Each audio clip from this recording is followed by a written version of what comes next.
Imaginemos que cuando nace un niño se presentara algún personaje diciendo que desafortunadamente algún lejano, muy lejano antepasado de este niño incurrió en una deuda determinada y por lo tanto este niño a partir del momento de su nacimiento y hasta el día de su muerte deberá pagar los intereses de dicha deuda.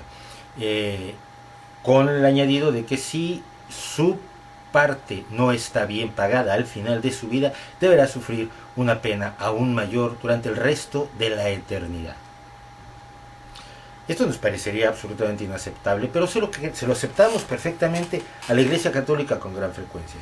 Es lo que hace con todos sus niños, informarles que desde el momento de su nacimiento, por una especie de herencia teogenética misteriosa, todos son pecadores, todos son herederos del pecado original de Adán y Eva, la pareja mítica fundacional del mito judeo-islamo-cristiano.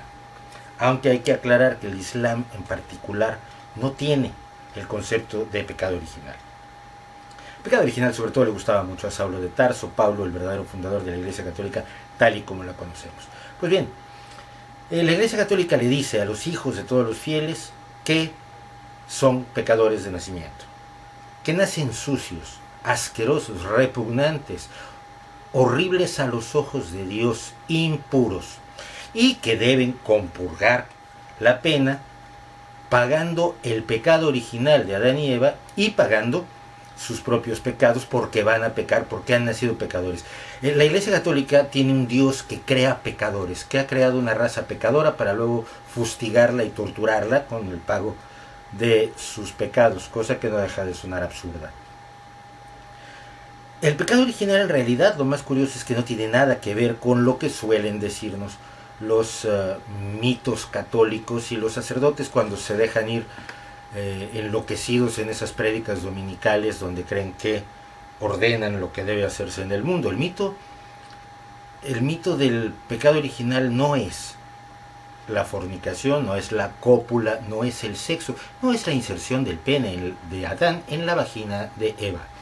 El verdadero pecado original, y esto es lo que dice la Biblia, ese libro que en muchas ocasiones nos da la impresión de que los curas no conocen correctamente, lo que nos dice es que el pecado original fue el pecado de querer conocer el bien y el mal, la diferencia entre el bien y el mal. Dios, en esa infinita sabiduría y bondad que tiene del Dios islamo-judeo-cristiano, puso un árbol y les dijo que no comieran de él porque conocerían la diferencia entre el bien y el mal, y él no quería eso. Cualquier persona razonable preguntaría, entonces, ¿para qué lo pusiste? Pero este es el tipo de cosas que si uno se los pregunta a los sacerdotes, lo sacan a una patadas de la iglesia, y lo sé por experiencia propia. Bien, pues tenemos que luego de enfurecerse porque han comido del árbol del bien y el mal, la razón por la que los echa del paraíso, y lea usted la Biblia, es porque existe el riesgo de que coman del otro árbol, del árbol de la sabiduría. Y si comen del árbol de la sabiduría, serán como Dios, y si son como Dios, ¿qué Dios lleno de amor, lleno de bondad, lleno de cariño por sus criaturas permitiría tal cosa sin castigarlos horrorosamente? Ninguno, o por lo menos no el Dios islamo-judeo-cristiano. Para la Iglesia ese ha sido el verdadero pecado original a lo largo de los milenios. El querer saber, el desear la sabiduría, el desear el conocimiento.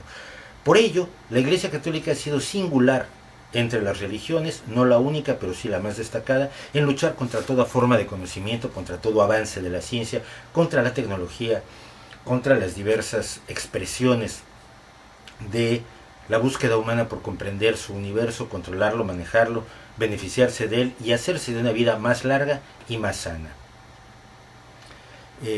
No es de olvidarse que fueron precisamente los cristianos anglicanos los que se oponían a la utilización de la anestesia porque violentaba uno de los deseos fundamentales de ese Dios bueno y maravilloso, de ese Dios todo santo y lleno de bondad hacia sus criaturas. Parirás a tus hijos con dolor. Y hombre, si las mujeres utilizaban anestesia, no iban a parir a sus hijos con dolor, y eso iba a molestar al Dios bueno y al Dios sano y al Dios maravilloso en el que nos dicen creen. Yo, aquí entre nosotros, tengo muchas veces dudas de que los sacerdotes realmente crean en todo lo que nos cuentan. Ese pecado de saber, ese pecado de informarnos, es el que pagaron Giordano Bruno, Galileo, Servet, el que han seguido pagando hoy todavía personajes como Charles Darwin. El odio de la fe ciega y furibunda ante el conocimiento. Ese es el pecado original. Pero como Saulo de Tarso lo interpretó además como la cópula, tenemos que soportar la sexofobia brutal y las desviaciones sexuales de los sacerdotes católicos, que no teniendo una salida normal, humana, sencilla a sus naturales deseos sexuales, muchas veces caen en desviaciones y horrores que conocemos bien y lamentamos casi todos. Así que no crea usted que es tan sencillo esto de ser católico o de ser cristiano. Tener a un hijo es condenarlo a vivir pagando el pecado de Adán y Eva. Eso, o simplemente retirarse de una iglesia que cada vez más parece una superstición infantil, absurda, ridícula, anticuada y siempre, siempre, siempre y sobre todo terriblemente malévola. ¿No cree usted?